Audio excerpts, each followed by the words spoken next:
Começa agora, aqui no Blá Blá Blá e no Metrópolis, uma entrevista especial com o ministro do Supremo Tribunal Federal, Gilmar Mendes. Ele que é decano do STF e que no mês que vem completa 23 anos como ministro do Supremo, o mais antigo, portanto, e também o mais apto a responder a primeira pergunta, que eu já vou começar. Ministro, obrigado pela presença.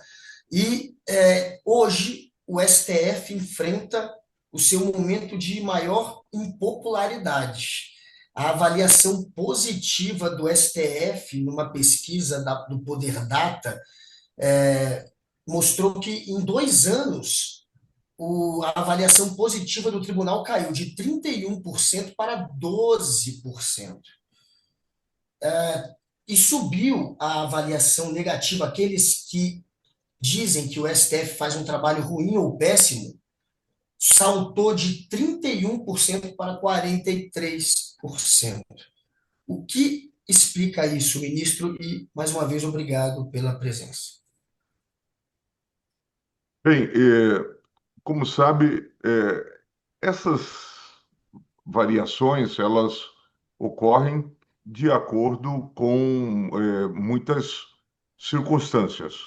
Sem dúvida nenhuma, elas precisam ser olhadas e respeitadas, e nós devemos sempre fazer eh, perguntas sobre o que eventualmente está influenciando, como o tribunal é retratado hoje numa nova realidade que são as mídias sociais.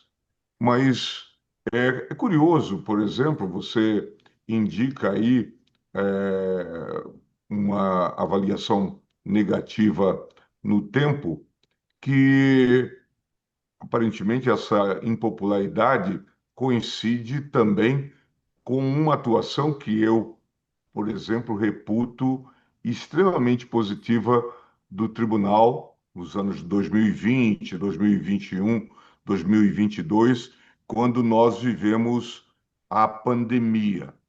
E o tribunal teve um papel, diria eu, decisivo para fazer o governo de então atuar em prol da saúde, por exemplo. Certamente muitos de nós teríamos morrido não fora a ação do tribunal. Foi o tribunal que determinou, por exemplo, a atuação do governo no início da vacinação, no início da imunização, quando nós já tínhamos vacina. É claro que se formos perguntar às pessoas, especialmente as pessoas favoráveis ao governo de então, elas dirão: ah, mas o tribunal impediu o governo de adotar uma política pública de saúde. Eu não sei, em que o tribunal impediu. O tribunal talvez impediu o governo de continuar com aquela, marcha sem sentido que nós tínhamos, ou a marcha da insensatez, aquela ideia da imunidade de rebanho. E eu acho, por exemplo, na minha avaliação, que naquele momento deveríamos ter atingido, se houvesse justiça na investigação, na avaliação, nós deveríamos ter atingido um marco de popularidade. E, pelo que indica aí, pelo que indicam as pesquisas, não foi o que ocorreu. A gente também pode explicar de uma outra forma. O tribunal, ele tem uma função contra-majoritária. Muitas vezes ele é obrigado, institucionalmente, a nadar contra a corrente, contrariar executivo, contrariar legislativo em defesa da Constituição. Então há muitas explicações para isso, mas acredito que talvez o fator decisivo sejam os ataques nas redes sociais. Eu já disse em algum momento que o tribunal tem em seu favor, talvez, pode ser até uma maioria silenciosa, e tem contra si, talvez, uma minoria bastante barulhenta. Também acredito um pouco nisso. Tu acha, ministro, que essa regulamentação das redes sociais vai sair, quer dizer, as mudanças? A gente já tem algum tipo de regulamentação, mas vai ter que avançar nisso. Vai sair ou vai continuar demorando muito, como parece estar demorando? Bem, Noblar, você tem acompanhado toda essa discussão. Houve um impulso inicial, especialmente após o 8 de janeiro de 2023. Houve aprovação de um projeto do senador Ângelo Coronel no Senado, e depois houve uma parada na Câmara dos Deputados. O tema foi retomado no Supremo Tribunal Federal e hoje estamos discutindo o artigo 19 do Marco Civil da Internet, a sua constitucionalidade. O artigo 19 do Marco Civil da Internet é aquele que vem sendo lido pelas plataformas como se só se pudesse tirar conteúdo das redes mediante ordem judicial. E hoje se discute se essa disposição, em toda a sua extensão, seria constitucional ou não. O problema que se coloca é o tribunal, se o tribunal decidir que o artigo 19 se tornou inconstitucional, o que se coloca no lugar? Quem vai supervisionar as redes? E aí, de novo, o problema volta para o legislativo e para o poder executivo. Não é uma preocupação só nossa, como os senhores sabem, a Alemanha já regulou as redes em 2017, a União Europeia em 2022, mais recentemente o Reino Unido. Em suma, vários países estão se debruçando sobre essa questão e entre nós é um tema sério nas campanhas eleitorais, o TSE também tem se preocupado com isso, e é um tema sério na própria mantença, desafio da preservação da democracia. Não nos esqueçamos que o episódio do 8 de janeiro começa com um código que era a tal festa da Selma. Realizar-se-ia essa festa, e a festa foi isso que nós vimos aqui, essa grande tragédia. Veja, ministro, tem no Congresso um projeto de anistia para os golpistas do 8 de janeiro. Tem lá também uma outra decisão tomada, que foi até já o tribunal se pronunciou sobre ela, de trancamento da ação criminal contra o deputado Alexandre Ramagem, me desculpe. Há também um outro projeto ainda que prevê extinguir a legislação que prevê o crime de golpe de Estado, fora a apresentação de propostas para alterar as regras de funcionamento do STF.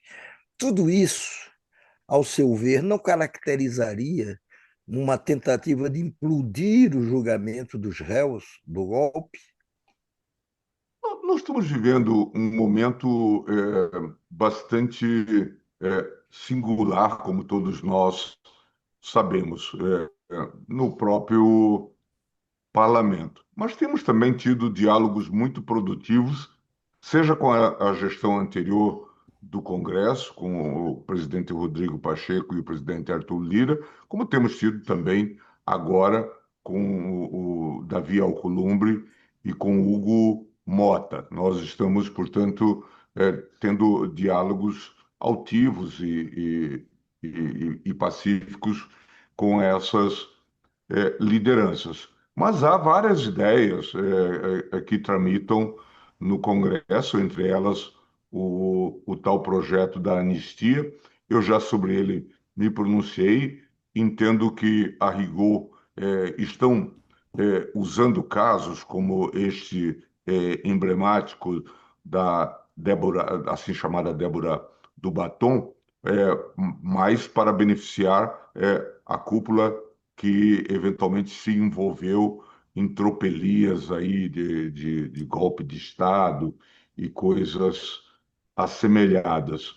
E também há reações em relação ao Supremo, falam contra decisões monocráticas do Supremo, ou até tem um projeto permitindo que o Congresso casse decisões do Supremo que eles considerem desconforme com a tripartição dos poderes. É muito interessante até relembrar isso, Noblar, porque esse dispositivo constou da polaca. Você e eu, que somos um pouco mais velhos, sabemos que a polaca é a carta de 37 e que não era nada democrática. Getúlio usou esse dispositivo contra decisões do Supremo Tribunal Federal. Então, é preciso ir devagar com o andor, e aí a gente tem que separar os sinais, né, de ruídos. Nós temos que, de fato, prestar mais atenção aos sinais do que aos ruídos, e é preciso que também nós cumpramos as nossas funções de esclarecer tanto a opinião pública como os parlamentares responsáveis para que não sejam tentados a cair em aventuras. Ministro, todos esses projetos de lei, a da anistia ou trancamento da ação contra o ramagem, ou atacarem agora as decisões monocráticas dos ministros do STF, querendo restringi-las, pelo jeito, isso tudo parte de deputados bolsonaristas, é o que parece. Dá para dizer que o Congresso Nacional é um ambiente mais hostil ao Supremo depois do Bolsonaro? Tenho a impressão de que existe sim um certo ambiente de hostilidade, eu não diria do Congresso Nacional, mas de determinados segmentos.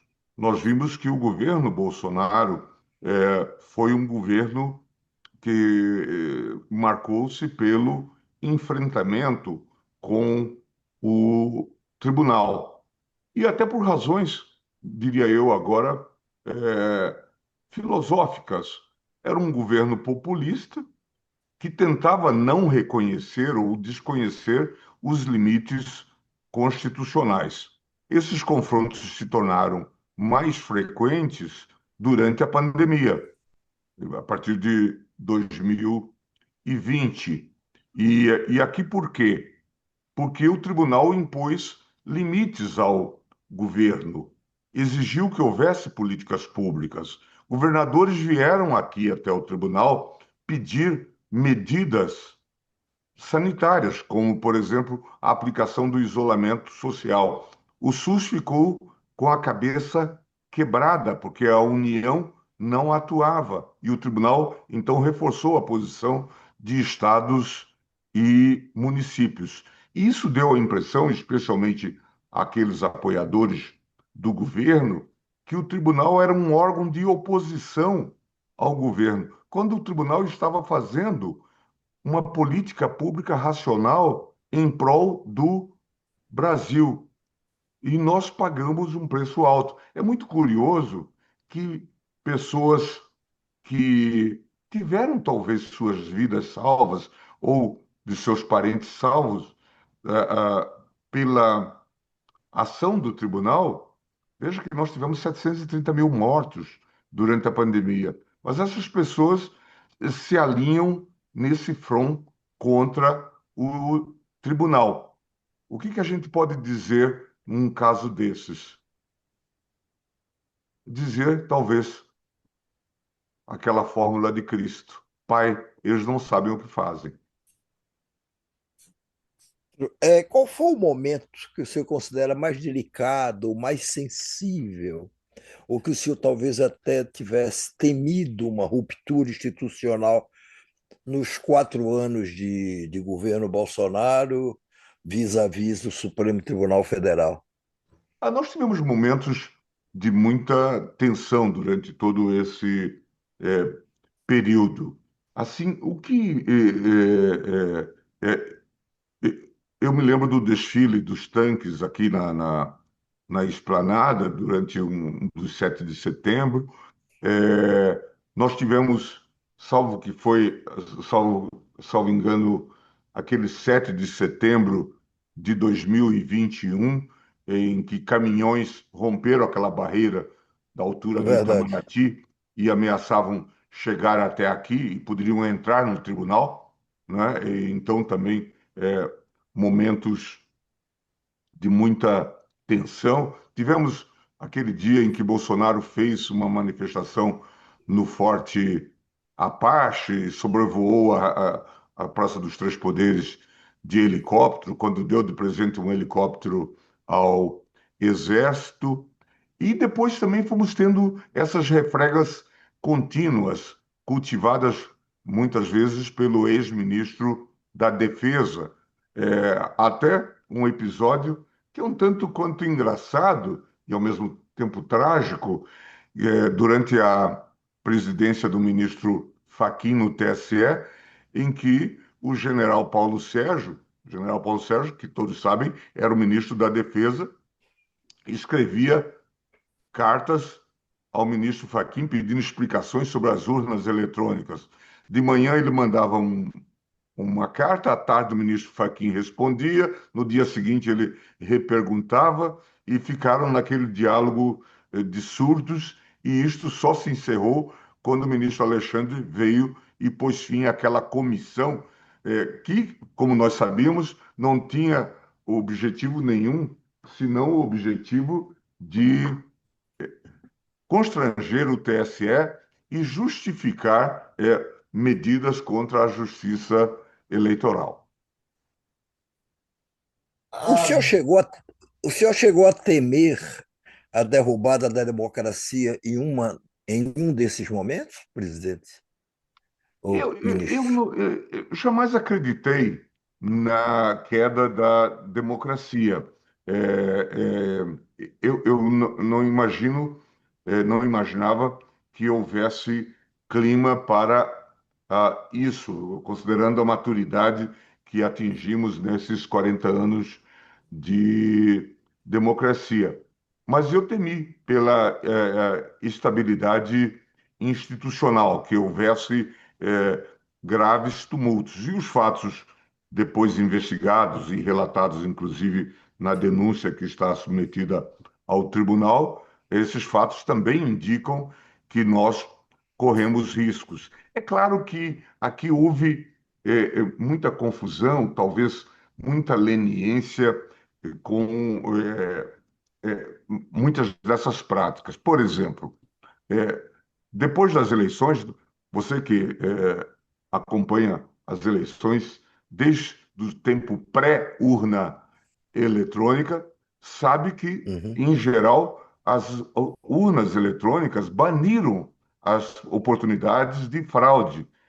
Mas criou-se esse discurso, essa narrativa, e tivemos essas pessoas que foram protestar contra o resultado eleitoral perante os quartéis, pedindo intervenção militar.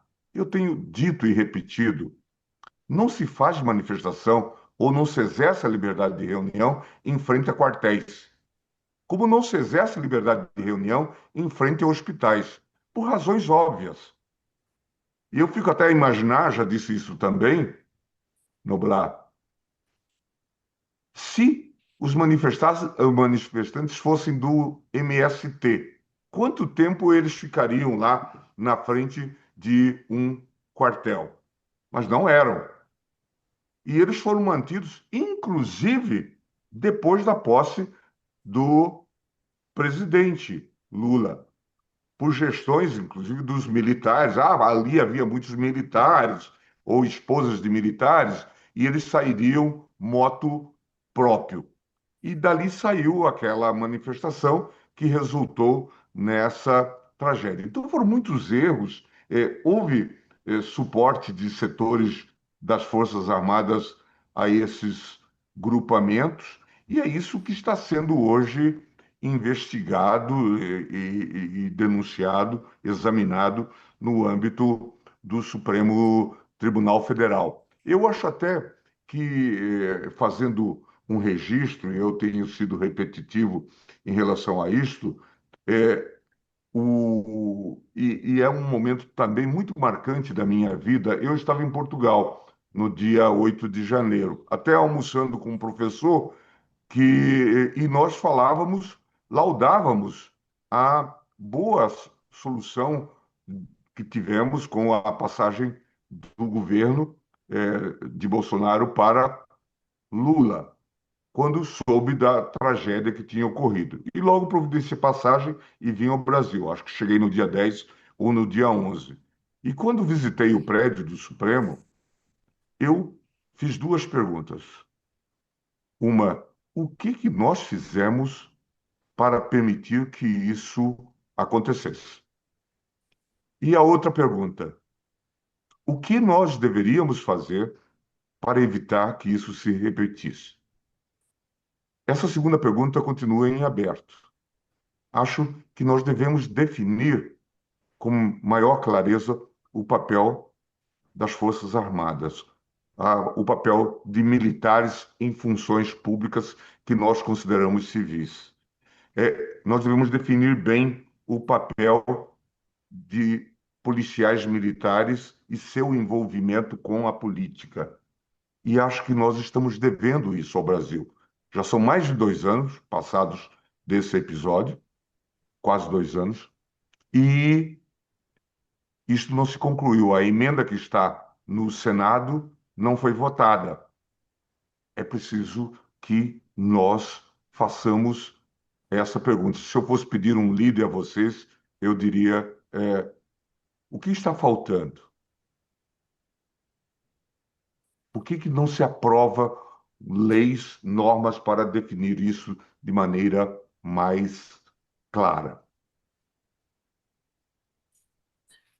Ministro, o projeto de lei da anistia, as pessoas que são favoráveis, a turma favorável à anistia, diz que se o STF considerar inconstitucional esse projeto de lei, ele estaria batendo de frente, seria uma contradição com a decisão da Corte, que declarou constitucional a lei de anistia de 79. Tem como o senhor explicar por que que aquela pode e essa não poderia, talvez não possa? Tenho a impressão de que é fácil de entender. A lei da anistia de então era uma lei que fazia um encerramento de um ciclo. Tanto é que se disse que era uma lei que perdoava, eventualmente, eh, pessoas que teriam transgredido regras, às vezes por crimes políticos ou até por outros crimes, mas também perdoava os autores até hoje temos muita discussão sobre isso, de crimes como crimes de tortura, eventualmente, ou pessoas que praticaram violências policiais ou coisas desse tipo. Era um momento de reconstrução. Agora nós estamos vivendo um outro momento. Nós estávamos em plena democracia, num ambiente de absoluta normalidade, quando sobrevém esse ataque e essa catástrofe. E se imagina o quê? Que se vai fazer um golpe de Estado pela simples razão de ter perdido uma eleição. Então, isto não faz qualquer sentido.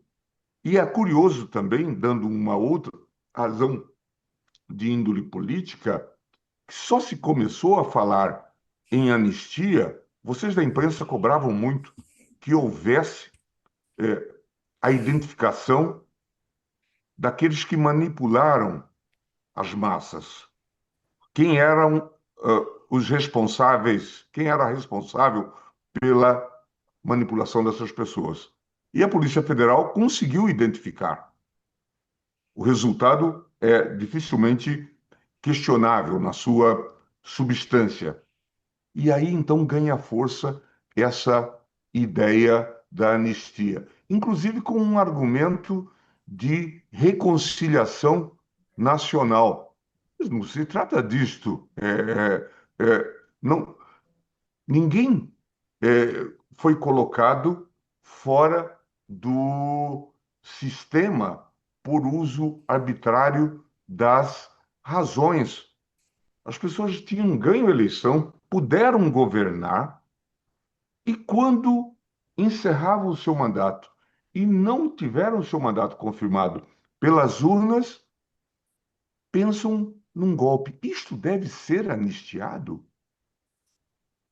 É possível que se vá tanto em termos de impunidade? Veja, colocar em risco todo um sistema, todo um arcabouço, todo um processo civilizatório. São situações totalmente diferentes. Nós vínhamos, nos anos 70, da ordem institucional do AI-5, que é de 68, 13 de dezembro. Portanto, era necessário que houvesse a reconciliação da nação consigo mesmo. Aqui não. Se alguém foi para a marginalidade, foi por sua própria opção e precisa pagar pelos seus erros. Tão somente isso. Veja, ministro, um possível acordo entre o Congresso e o Supremo para reduzir as penas dos condenados de 8 de janeiro não desprestigiaria a Corte?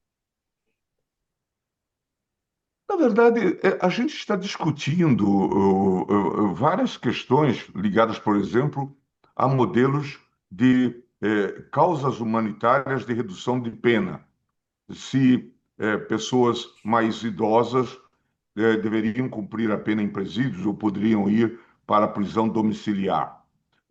Estamos discutindo a questão que todos acompanharam, a propósito, por exemplo, da prisão domiciliar de mães, pessoas que têm filhos menores de 12 anos ou que dependem, de alguma forma, de sua assistência.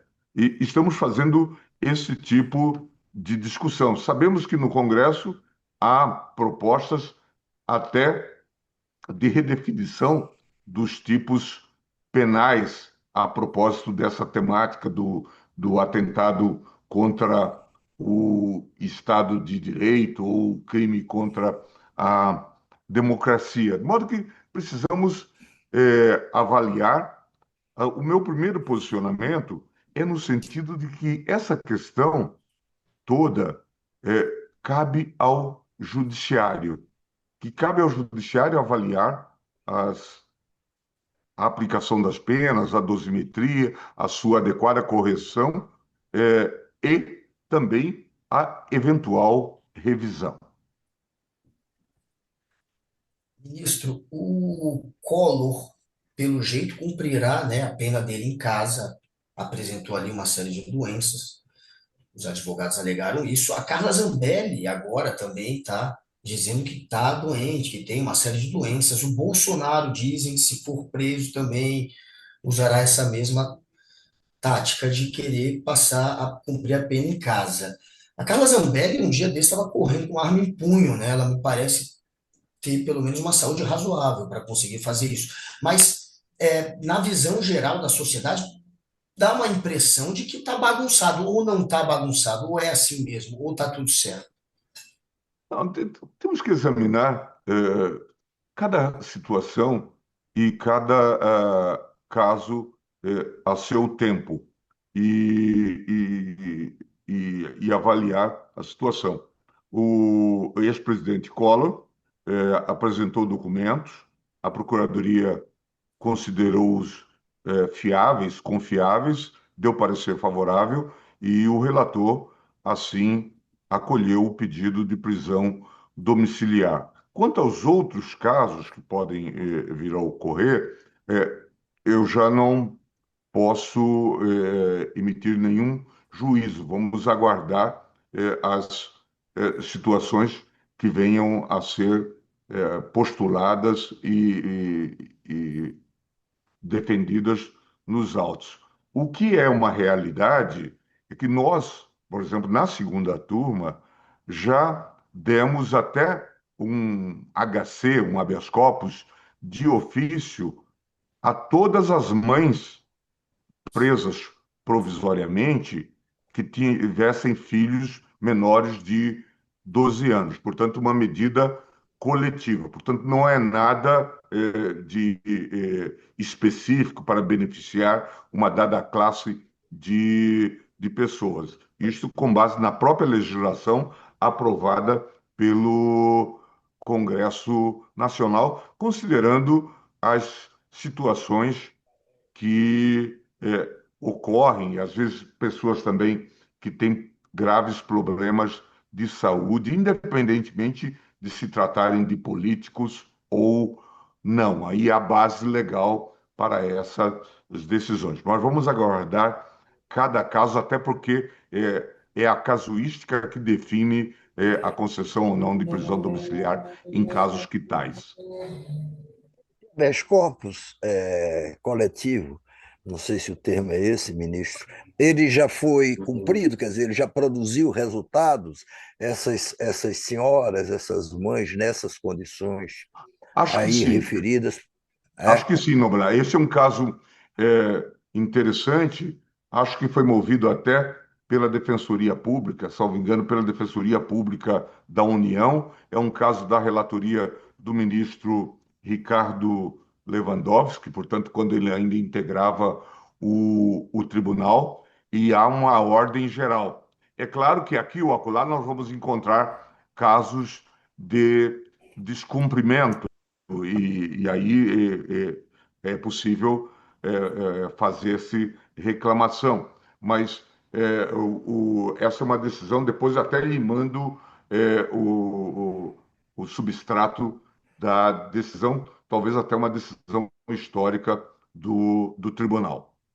Sem dúvida, mas os presídios, eles não estão lotados, vamos dizer, de pessoas sem culpa formada, inclusive, e isso é um tema que sempre preocupou muito o senhor, e que sofrem de doenças até contagiosas. Por que é que essas pessoas não vão, então, cumprir prisão domiciliar? Esse é o esforço que se faz. Como você lembrou bem, eu fiz os mutirões carcerários. Aquela época, Exatamente. entre 2008 e 2010, libertamos 22 mil pessoas visitando presídios. Mais recentemente, a ministra Rosa fez isso agora de maneira eletrônica, supervisionando os vários e diversos presídios do Brasil. Nós temos, eu acho que, uma massa de 800 mil presos e presídios, às vezes, em situações muito ruins, Precárias, né? Uhum. precárias, não é? Então, isso precisa ser olhado. É da minha época também a criação no CNJ do Departamento de Monitoramento do Sistema Prisional. O CNJ hoje tem a obrigação de monitorar o sistema prisional. E há um esforço nesse sentido. Recentemente, o tribunal declarou o estado de coisa inconstitucional do sistema prisional brasileiro e adotou uma série de medidas, um processo da relatoria do ministro Barroso, sobre a chamada pena justa. Então, há um esforço enorme nesse sentido, que precisa a cooperação de todos, porque, obviamente, nós precisamos de ter vagas adequadas nos presídios, reduzir a massa de presos, avançamos alguma coisa no que diz respeito às audiências de custódia, portanto, alguém, quando é preso em flagrante, é levado ao juiz e só depois de confirmada a prisão provisória ele é mandado para o presídio ou ele pode ter a prisão relaxada. Quer dizer, avançamos bastante nessa temática, mas temos ainda uma das maiores populações carcerárias do mundo, que oscilou entre 1 milhão e tanto a 800 mil, acho que é o número atual. É evidente que há muito trabalho a se fazer nessa seara e é fundamental que haja esse monitoramento. Por último, ministro, há pouco tempo, eu sei que talvez já tenha parado agora nas suas mãos um recurso, eu não sei se ele já chegou ao tribunal, um recurso do presidente da CBF, que ele pede para ser reconduzido ao cargo. Cabe de fato ao Supremo julgar esse recurso? Essa questão está no Supremo, inicialmente até por uma ação do PCdoB, do Partido Comunista do Brasil, por conta de interpretação a propósito de um acordo feito pelo Ministério Público do Rio de Janeiro, a propósito da temática relativa à ocupação de cargos no âmbito da CBF.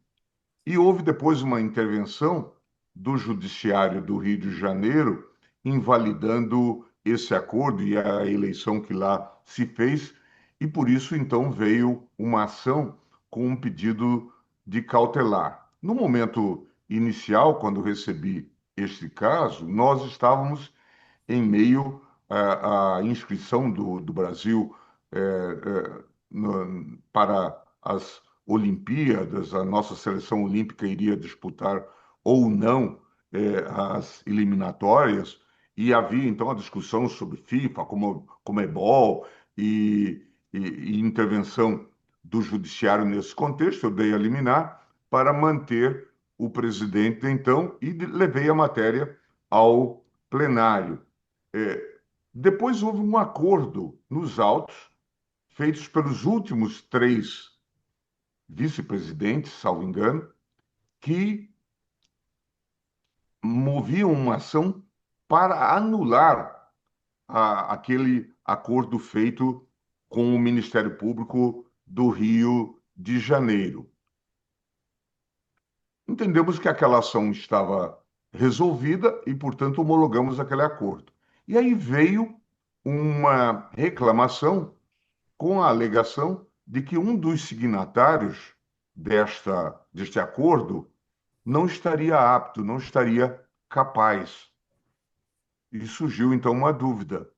E eu, por isso, eu disse: esta matéria não se dirime no âmbito do Supremo Tribunal Federal, a devolvi ao juiz do Rio de Janeiro para que apreciasse a matéria e tomasse um juízo a propósito da temática. Houve a decisão ontem e agora chegaram as reclamações a propósito da justeza ou não da medida que anula a presença do presidente Edinaldo no cargo. Eu vou examinar essa matéria aqui no âmbito do Supremo Tribunal Federal e certamente vou dialogar com a Procuradoria, com a AGU, antes de tomar uma decisão. Ministro, eu quero lhe agradecer muito pela entrevista. Eu acho que ela foi muito, muito rica de informações. É como o senhor falou mesmo de leads, né? De leads. E, e espero que a gente possa se reencontrar numa outra ocasião. Muito Eu estou à obrigado, sua disposição ministro. sempre, Nobrado. Sou um seu admirador. Muito obrigado, ministro. Um forte Obrigado, abraço. ministro. Um grande abraço a todos vocês. É isso. A entrevista ficou muito boa, muito legal. Gilmar Mendes sempre sendo muito sincero, né? Ele não é daqueles que não fala, que fica enrolando, que ele vai lá e passa a informação que tem que passar e dá a opinião dele. É sempre muito legal ouvir o Gilmar Mendes. E a gente termina agora, então, essa live aqui no X e também no YouTube. Vamos partir, vamos cestar, vamos terminar o programa com a entrevista, com essa entrevista muito legal com o Gilmar Mendes. E na segunda-feira, às 18 horas, de novo no X e no YouTube, o No Blá Blá Blá, aqui no Metrópolis. Dá tchau então pra galera que sextou no Blá. O Hugo? Não, é pelo seguinte, porque isso é o primeiro bloco do programa. O programa continua.